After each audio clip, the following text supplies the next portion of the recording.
नमस्कार दोस्तों, मैं हूं डॉक्टर प्रेमा चौधरी। आप सभी का स्वागत है। दोस्तों, कोरोना महामारी ने पूरे इंडिया में सभी को परेशान कर रखा है और दूसरी लहर जो हमारे देश में आई है उसकी वजह से बहुत सारे लोग बीमार पड़े हैं, कई तो अपनी जानें भी गंवा चुके हैं। ऐसे में इस न्यूज का आना कि तीसरी लहर भी आ सकती है, हम सभी को बहुत ज्यादा परेशान करने वाली खबर है। तो ऐसे में हम ऐसा क्या करें कि हम इस तीसरी लहर को आने से पहले ही रोक दें, तीसरी लहर आने ही न दें। कि तीसरी लहर को आने से कैसे रोका जा सकता है और अगर तीसरी लहर आ भी गई तो हम ऐसा क्या करें खुद के लिए कि हम उस तीसरी लहर की चपेट में ना आए। ये समझने के लिए इस वीडियो में अंत तक बने रहिए। दोस्तों, कोरोना ही क्या, कोई भी बीमारी, चाहे उसका दूसरा स्ट्रेन आ जाए या कोई और बीमारी आ जाए, अगर आप अपने इम्यूनिटी को स्ट्रांग करते हैं तो उससे हर तरह की बीमारी से बच सकते हैं। चाहे कोरोना की दूसरी लहर हो, तीसरी लहर हो या चौथी लहर हो, खुद को बचाना है तो उसके लिए हमें स्वयं को मजबूत बनाना है। जिस तरह से बॉर्डर पर लड़ने के लिए सैनिकों की जबरदस्त ट्रेनिंग होनी चाहिए, वैसे ही हमारे शरीर को हमें स्ट्रांग बनाना है कि वो हर तरह की बीमारी से लड़ सके।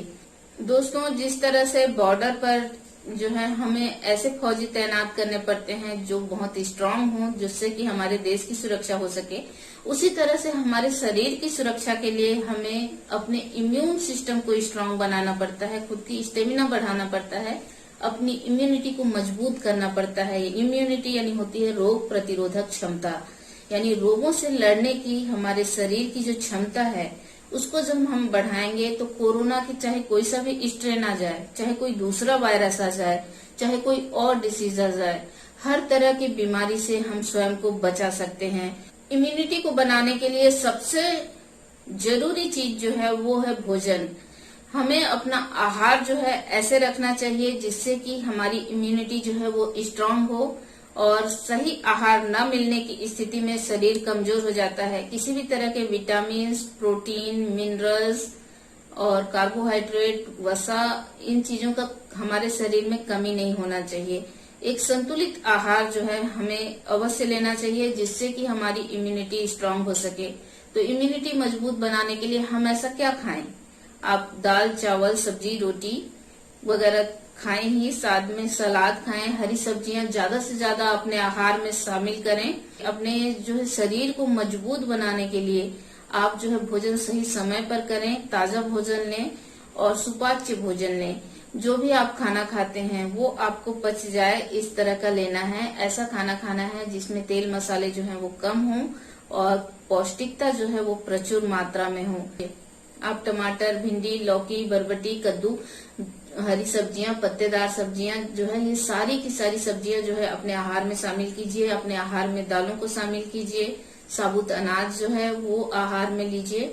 इसके अलावा जो है आप मौसमी फल, फ्रूट्स जो हैं वो अपने आहार में शामिल कर सकते हैं। जैसे अभी आम और संतरे वगैरह का सीजन चल रहा है तो ज्यादा से ज्यादा इन फलों का सेवन कीजिए। भोजन में पौष्टिकता जो है वो पूरी तरह से हो, इसका जो है आप पहले आकलन कर लीजिए कि आपके भोजन में जो है सभी चीजें मौजूद हों। हमारे भोजन के लिए हमें क्या क्या चीजों की जरूरत पड़ती है? कार्बोहाइड्रेट, वसा, प्रोटीन, विटामिन और मिनरल्स, इसके अलावा पानी। तो एक दिन में 3 लीटर कम से कम पानी जरूर पीजिए, जिससे हमारे शरीर में हाइड्रेशन बना रहे, हमारा शरीर डिहाइड्रेटेड ना हो। और इसके लिए प्रचुर मात्रा में पानी पीना बहुत जरूरी है। 3 से 3.5 लीटर तक आप डेली पानी पीजिए। इसके अलावा जो है आप मौसमी फलों को अपने आहार में शामिल कीजिए, सब्जियों को शामिल कीजिए, ड्राई फ्रूट्स को अपने आहार में शामिल कीजिए। इस तरह से आपकी इम्यूनिटी जो है आहार से स्ट्रांग होगी। आहार के अलावा हमें क्या चीज चाहिए जिससे वजह से हमारी इम्यूनिटी स्ट्रांग हो? Physical activity. दोस्तों, अगर हम सिर्फ बैठे बैठे वाला काम करते हैं तो इस तरह के काम से जो है हमारी शारीरिक क्षमता जो है वो कम हो जाती है। शारीरिक गतिविधियां रिस्ट्रिक्टेड होने की वजह से शरीर की जो फिजियोलॉजी है वो बिगड़ने लगती है और हमारा स्टेमिना कम हो जाता है, जिससे अल्टीमेटली हमारी इम्यूनिटी भी कम होने लगती है। तो हमें फिजिकल एक्टिविटीज करनी चाहिए जिससे आपके शरीर की इम्यूनिटी जो है वो स्ट्रांग हो। तो अगर आपका काम ऐसा है कि आपको लगातार बैठे ही रहना पड़ता है तो आपको जरूरत है कुछ एक्सरसाइजेस करने की, चलने फिरने की। तो थोड़ी देर वॉक कीजिए, लाइट एक्सरसाइजेस कीजिए जिससे कि आपकी इम्यूनिटी बढ़े। प्राणायाम कीजिए। योग जो है जीवन के लिए बहुत ही जरूरी है। योगाभ्यास अगर आप करते हैं तो आपका शरीर मजबूत बनता है, बीमारियों से भी आप दूर रहते हैं। सुबह शाम जो है मॉर्निंग वॉक, इवनिंग वॉक करके आप अपनी इम्यूनिटी को बढ़ा सकते हैं। खुली हवा में बैठ करके लंबी गहरी सांस लीजिए और छोड़िए। प्राणायाम कीजिए। प्राणायाम करने से जो है हमारे फेफड़े मजबूत होंगे, जिससे हमारी इम्यूनिटी स्ट्रांग होगी। साथ ही हमारे शरीर की जो मेटाबॉलिज्म है वो भी अच्छे ढंग से सुचारू रूप से चलेगा। अगर आप अपने जो काम है उनके लिए नौकरों पर डिपेंडेंट हैं तो इससे आपकी इम्यूनिटी और घट सकती है। तो अगर आप हो सके तो घर के छोटे मोटे काम जो है खुद से कीजिए, इससे भी आपकी इम्यूनिटी स्ट्रांग होगी। बच्चों की इम्यूनिटी डेवलप करने के लिए हमें चाहिए कि हम बच्चों को अच्छी तरह से हर तरह की परिस्थिति से उनका परिचय होने दें।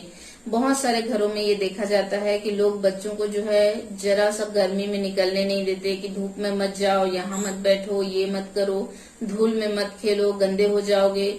तो अगर आप इतना ज्यादा प्रोटेक्टिव रहेंगे तो बच्चे जो हैं उनमें इम्यून सिस्टम जो है अच्छी तरह से डेवलप नहीं हो पाएगा।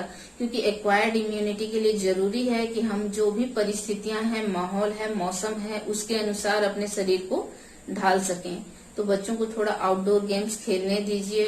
धूल होता है, ठीक है, कोई बात नहीं, अनहाइजीनिक होते हैं, उसके बाद भले ही आप साफ सफाई करवा दें, हाथ पैर धुलवा दें बच्चे के, लेकिन उसको खेलने से मना मत कीजिए। तो अगर बच्चा बाहर खेलता है, खुली हवा में खेलता है, मौसम की मार जो है वो सहन करता है, तो गर्मी ठंडी ये सब बर्दाश्त करने की उसकी क्षमता बढ़ती है। तो बच्चों को जो है बहुत ज्यादा रिस्ट्रिक्टेड मत रखिए कि ये मत छुओ, वो मत करो, वो मत करो। उनको खेलने दीजिए, अच्छे से बढ़ने दीजिए, जिससे कि वो स्ट्रांग बन सकें और उनकी इम्यूनिटी का विकास हो सके। तो इस तरह से खाने पीने से, एक्सरसाइजेस करने से तो इम्यूनिटी बढ़ेगी ही। इसके साथ अगर आपको किसी चीज की टेंडेंसी है तो उसके लिए आप जो है पर्टिकुलर दवाइयां ले सकते हैं। आप अपने होम्योपैथ से कंसल्ट कर सकते हैं। फॉर एग्जाम्पल, अगर किसी को बार बार सर्दी जुकाम हो जाता है तो वो कोरोना के लिए प्रोन हो सकता है। तो ऐसे लोगों को इस टेंडेंसी से बचने के लिए अपने होम्योपैथ से ट्रीटमेंट कराना चाहिए। वो आपके लक्षण अनुसार आपको दवाइयां देंगे जिससे आपकी ये टेंडेंसी जो है वो खत्म हो जाए। जैसे कैलकेरिया फास है, ट्यूबरकुलिनम है, सोराइनम है, ये कुछ ऐसी दवाइयां हैं जो लक्षण अनुसार अगर इस्तेमाल की जाती हैं तो कफ कोल्ड के प्रति इम्यूनिटी प्रदान करती हैं। ऐसे ही फ्लू वगैरह से इम्यूनिटी पाने के लिए इन्फ्लुएंजिनम है, आर्सेनिक है, कैम्फोरा है। अलग अलग डॉक्टर अलग अलग तरह की आपको दवाई बताते हैं, लेकिन कोई भी एक दवाई जो है सभी के लिए लागू नहीं होती है। अगर आप अच्छी तरह से अपना इलाज कराना चाहते हैं तो अपने नजदीकी होम्योपैथ से मिलिए, जिससे कि वो आपको आपके लक्षणों के अनुसार एक सटीक दवा दे सकते हैं, जिससे आपकी इम्यूनिटी जो है स्ट्रांग हो। आपकी प्रकृति को देखते हुए वो सही दवा आपके लिए चयन करके देंगे। कोरोना की तीसरी लहर ना आए, इसके लिए सबसे ज्यादा जरूरी है कोरोना अप्रोप्रिएट बिहेवियर का पालन करने की। दोस्तों, कोरोना के काल में जो है कुछ सुपर स्प्रेडिंग इवेंट्स हुए हैं, जिसकी वजह से दूसरी लहर जो है इतनी भयावह हुई है। जैसे एग्जाम्पल के लिए चुनाव की रैलियां, कुंभ का मेला, आईपीएल के मैचेस। तो इस तरह के सुपर स्प्रेडिंग जो इवेंट्स होते हैं उनमें आप अपने आप को जाने से रोकिए। आपकी अगर जान बची रही है, आप अगर सुरक्षित रहे, तो इस तरह के कई इवेंट्स मिलेंगे जिसको आप ज्वाइन कर सकते हैं। चुनाव आयोग की मजबूरी हो सकती है कि वो समय से चुनाव करवाए, लेकिन आपकी मजबूरी नहीं है कि आप उन रैलियों में जाएं। तो आप अपने और अपने परिवार के बारे में सोचिए। आपको भीड़ से बच के रहना है। जहां ज्यादा भीड़ है कोरोना वहां ज्यादा फैलता है, ये आप सभी समझ चुके होंगे। तो हमें ऐसी जगहों से बच के रहना है जहां बहुत ज्यादा भीड़ भाड़ है। घर में कोई भी आयोजन होता है तो उसको हमें सीमित रखना है, कम से कम लोगों में आयोजित करना है और फिजिकल दूरी का पालन करना है।